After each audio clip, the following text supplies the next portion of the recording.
Need a big stick. I need a... This is the $600 one-time use torque wrench that Dean had to buy to do up the crank bolt in his RB28. Perfect! How good is that?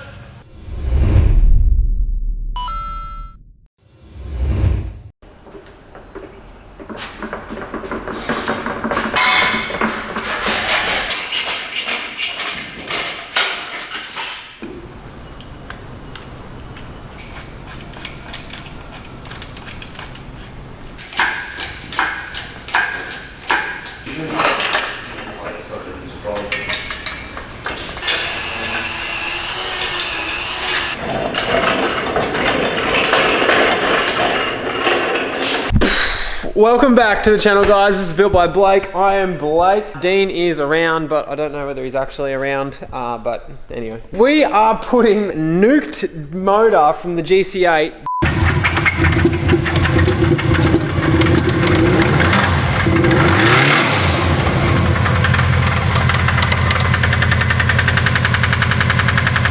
back in to the car. Why would you want to do this? It's actually for a couple of reasons, because, well, it's gonna make our lives easier in the long run. This is our fully built motor that you guys would have seen us build. It's fucking so nice. That is like the legit 14mm head studs, fully closed deck, everything you can think of that you can do. This is the stock EJ20. The idea being, Dean had this fabulous idea. This is a pretty big deal. Dean messages me the other night and he goes, we should put a V-mount radiator intercooler in the Rexy. Can you imagine? Can you imagine that? So come full circle, what are we doing with this one? Well, every Subaru EJ motor is the same externally. So what we're gonna do is I'm gonna strip this one down to its absolute bare bones. We have my old NA manifold to go on there, which I'll show you in a minute. It looks ridiculous. And then we'll put the new engine mounts on there, put that in the car with the new manifold on it, and then that way fab up intercooler piping anywhere that we need to run for the intake pipes and everything we can then fab up to this motor, and then that way we can know where everything's going to sit, how it's going to work. We can fab the whole lot up. Can I just take this moment for 1 second? I was just editing this video and I am really good at saying we are going to fab this up. We just need to know where this is running. We just need to know where the routing is. I didn't fab a thing on this car. Dean needs to know where the pipes are running. Dean is the one that needs to know the fab work. I'm just saying I don't even know. I'm not a welding wizard. Dean's not even a welding wizard. He's a wannabe welding wizard, but he needs to know where shit's going. Anyway. And then that way we can take it all back out, get the car sent off to paint. We don't put that trash back in.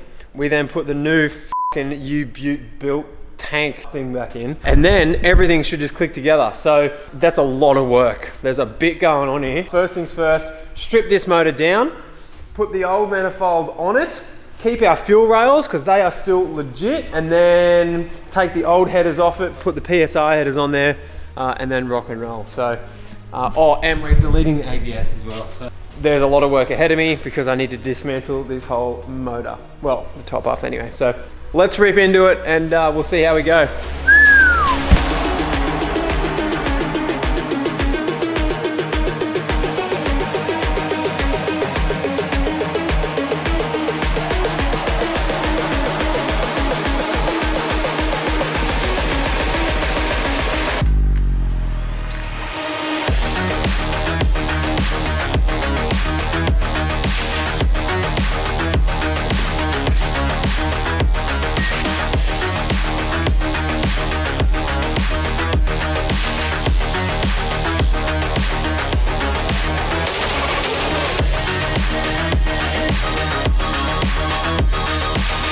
Alright, so you guys would have just seen me rip it all down. Done, everything is in the box. Be easy just to chuck it all in there. I remember when I did this on my old motor that is now sold. It took me like fucking ages. It took me a long time. That just took me about 20 minutes. Anyone would think I'm getting good at stripping down EJ motors, obviously, because they're fucking always broken. We're gonna put those PSR headers on there so that we know where we can work around and all that type of stuff. So take those ones off now, chuck the new ones on there, turn it back around the right way, put the new manifold on there, which you will see in a minute, and then put the engine mounts on, drop it in the car, and rock on, brother. Let's do it.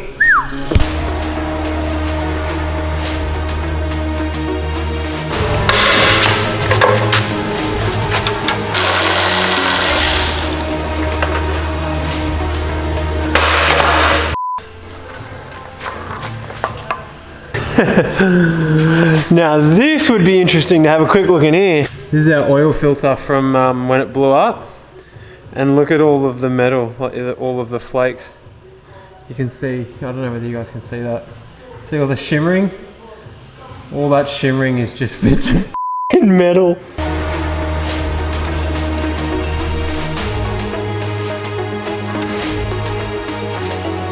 That's our engine mounts. I've just done this one, obviously not that one, and it's not hard to tell what the difference is.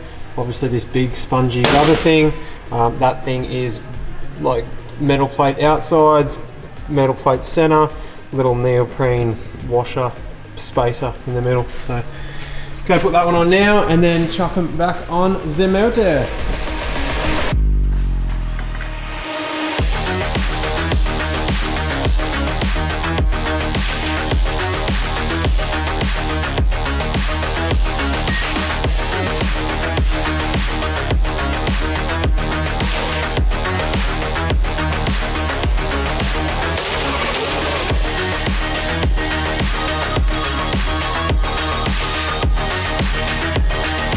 Alright, so she is the right way around again. I've just taken the rest of the shit off. Headers are bolted on by 1 bolt each side, and engine mounts are where they need to be. For the good bit, let's have a look at this manifold. Oh yeah! Oh, I don't want to get grease on it. Oh! So Dean had the good idea of obviously NA long runner manifold, but Dean had the idea of let's get it painted wrinkle red like the STIs have, but obviously it's a little bit of, I don't know, it's a bit of a laugh to think that an NA manifold now has that STI wrinkle red, but it looks so good. Oh. We are also going to be running phenolic spacers. This is just going to give us a little bit more headroom to work piping and stuff underneath the manifold, as well as they're allegedly to stop heat transfer. But really, I think it's just a good 9mm spacer that's going to help us get turbocharged piping underneath this manifold here. This manifold sits really high on the motor, so hopefully with these we're still going to get a bonnet that shuts, but I don't know whether we will or not. But anyway, let's do all of that now.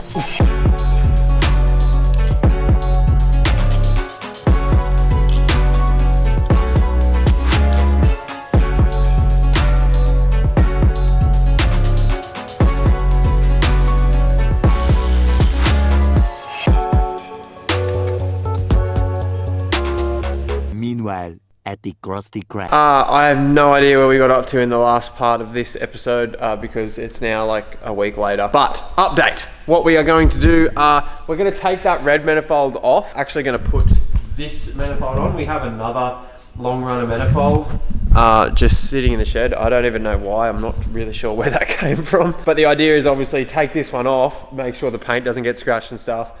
Put the old one onto the new motor, put the old one onto the old motor, put the whole lot in the car, then that way we can mock up to it. It's the exact same manifold, it's just not nice, pretty wrinkle STI red, so that way we can be as rough as we want with it. When it all goes to paint and comes back, then it'll look nice and pretty. So take this one off now. The other reason I really put that on there, to be fully honest, is to get a thumbnail, because it looks, well, it looks like that. Insane.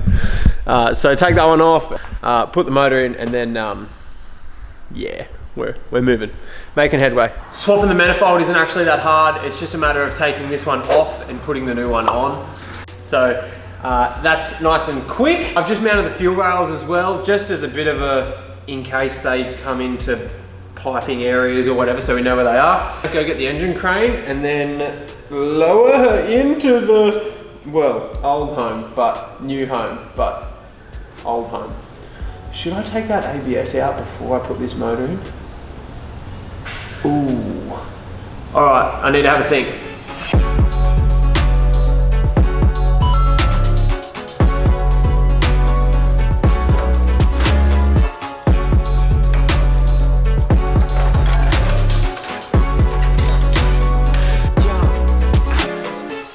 Alright, so ABS is out. It is now cactus on the floor. It looks a lot better actually, so that's pretty cool. We are going to run a pedal box in this car as well. Probably sometime down the track that'll be installed. We're going to sort all the brakes out when that actually comes because that's a whole nother kettle of fish. Let's lift this engine up, put it in the car, and then get everything where it needs to be.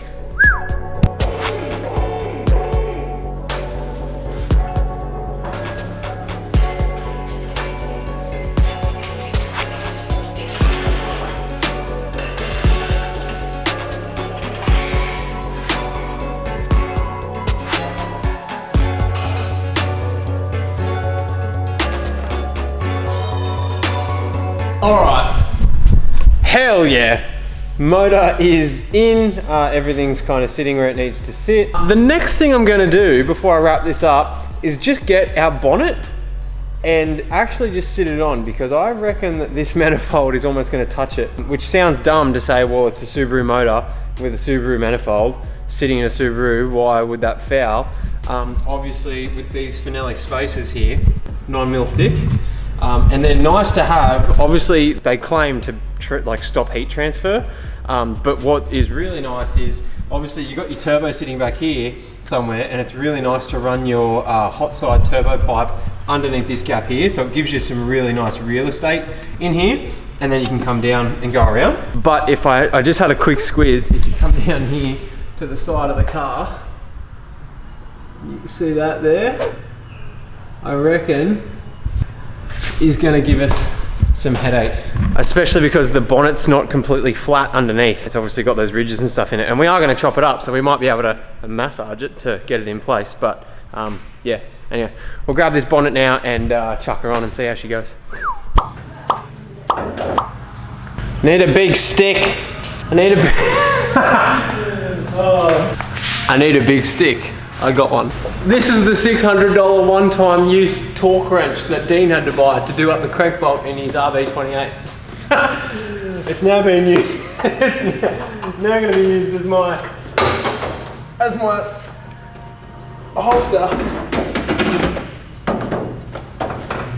Perfect. How good is that?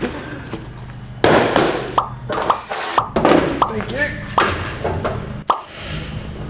Oh, so the bonnet is not quite shut yet. So bonnet's up, you can see bonnet's up, that's the bonnet there. As it comes down, that's the lock there, you can just see it. And then, no, I can't even get it close. So I'm gonna really, right, so that's shut now, that's actually shut. I'll just go in here and pull this thing. Where's that little thing? Oh! Up under there, yeah. So, I need my trusty tool. Alrighty, so she is in. Hood is on, it's gonna need some, I think we'll be fine if we just take this out, that little part there. Getting rid of this stuff, I think we will be okay. Plus you don't want it to be super close anyway, because you got some flex in the motor, obviously under high loads and all the rest of it. You need to allow for some movement. So that's where we're gonna wrap it up for this episode. Interim episode for, well, hopefully doing a V-mount radiator, which fucking blows my mind. Like, can you imagine? Can you imagine this car going from the first version of like some injectors, a fuel pump, very mild upgraded turbo and a tune, to like, oh, by the way, now it's a fully built roll caged V-mount radiator, front mount intercooler. Oh, it'll be hectic. So anyway, that's where we're gonna leave it. Give this video a like for the 750 Newton meter torque wrench making its second ever appearance on the channel. The first time obviously being a useful tool. Oh, f it, both times being a useful tool. That thing's perfect for that. Actually, genuinely leave a comment down below if anyone has any suggestions on new grill, front grill ideas. But we are in the market for a new grill. we just don't actually know what one we want. So drop it down below if you guys know of any cool ones that look cool and obviously aren't too expensive because they could get f***ing wrecked. So anyway, thanks guys, we'll see you on the next one. Bye! Ever since you shut the door on everything we knew, you're too late for love. Fucking dog. Look at that, under both fingernails. Holy fuck.